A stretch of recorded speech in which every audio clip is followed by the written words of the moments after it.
আজকের দিনটা ছিল খুবই স্পেশাল, তাই ভাবলাম আজকের দিনের কিছু মুহূর্ত ক্যামেরা বন্দি করে রাখি, যাতে পরে কোনো সময় বাবান বড় হলে এই দিনগুলো দেখে ওর কিছুটা ছোটোবেলার স্মৃতি মনে থাকে।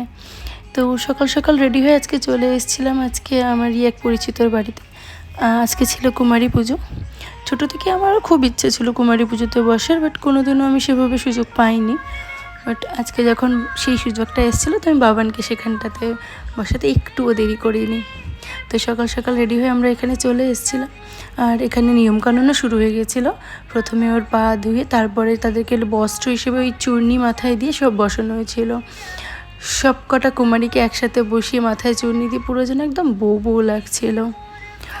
তারপরে এখানে হাতে কিছু নিয়মবাদনের জন্য সাথে সুতো টুতো বাঁধা হয়ে তিলক দেওয়া হয়েছিল কপালে। আর এইসব নিয়মের মাঝখানেই একটা পুচকুসোনা দেখো কি কান্নাকাটিও কিছুতেই এগুলো বাঁধবে না বা করবে না। আর এখানে সব ছোট ছোট খুদে খুদে কুমারীগুলো অধীর আগ্রহে শাড়ি পরে গরমের মধ্যে বসে আছে। তো সব নিয়মকানুন শেষের পরে এবার ওদেরকে খেতে দেওয়া হয়েছিল, যদিও এটাও একটা নিয়মের মধ্যে পড়ে।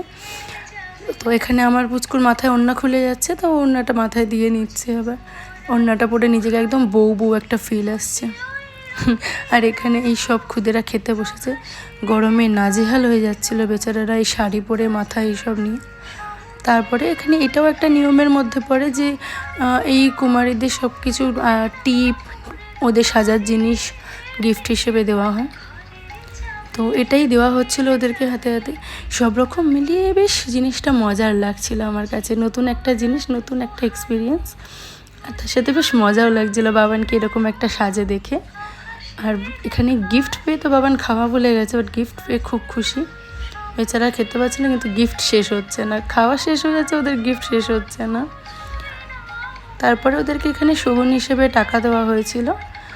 আর সেই টাকাটা পেয়ে তারপরে ওদেরকে আশীর্বাদী হিসেবে সবাই প্রত্যেকে একে একে টাকা দিচ্ছিল, দিয়ে ওদের আশীর্বাদ করছিল। এখানে বাবানকে নমস্কার করছিল, খুব লজ্জা পাচ্ছিল বেচারা। পরে বলছিল যে মা আমি তো ছোটো, আমাকে কেন নমস্কার করলো?